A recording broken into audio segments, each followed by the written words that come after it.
Anthony Donskov here, Donskov Strength and Conditioning. Yes, what you are looking at is my hand.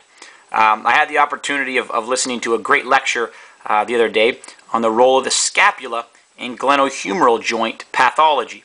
The doctor that I heard speak was Dr. Kibler, and he brought up an analogy that I wanted to share with you guys due to the simplicity of it.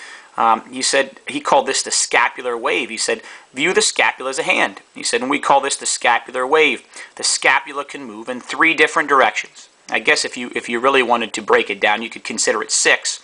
He said we have anterior and posterior, okay? We've got internal and external, okay?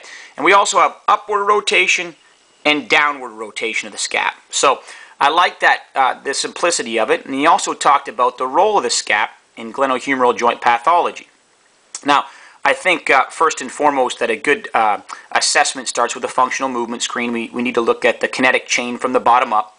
But you'll also hear in this day and age in the strength and conditioning field things such as low trap activation, serratus work, and thoracic spine mobility.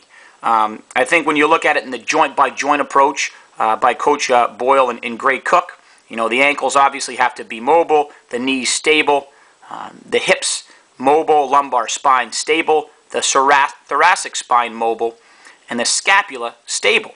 If we have a stable scap, this would lead to what John calls proximal stability to distal mobility. So we'll have good, smooth range of motion at the glenohumeral joint.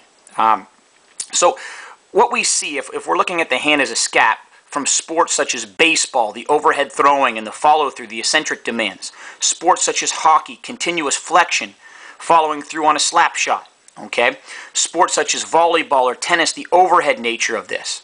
And our westernized society of sitting all day, what happens is that we have muscles that tighten up, like this, the pec major, the pec minor, the SCM. And what it does to our scap is it anteriorly tilts our scap. Okay? If we have an anteriorly tilted scap, we're literally driving the acromion right into the rotator cuff. So this is impingement 101. Okay? So trying to do direct cuff training on a scap like this is a recipe for disaster. Okay? This is why we hear things such as low trap activation, serratus work, thoracic spine mobility. What we're trying to do with this is bring this scap back where it belongs, so that posterior tilt, opening up the subacromial space. Okay?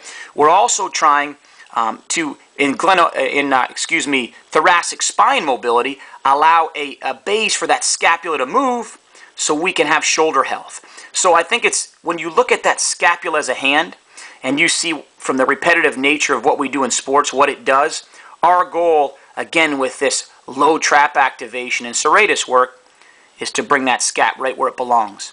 The serratus, I think, obviously not only protracts the scap, but it aids in upward rotation, or so raising the arms over the head.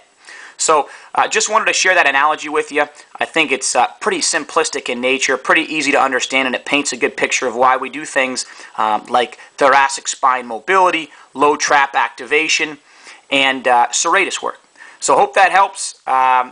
Again, I think it was an awesome analogy, and I think if you throw some stuff like low trap activation and serratus work and thoracic spine mobility, it's going to certainly help save the shoulders. Anthony Donskov signing off from DSC.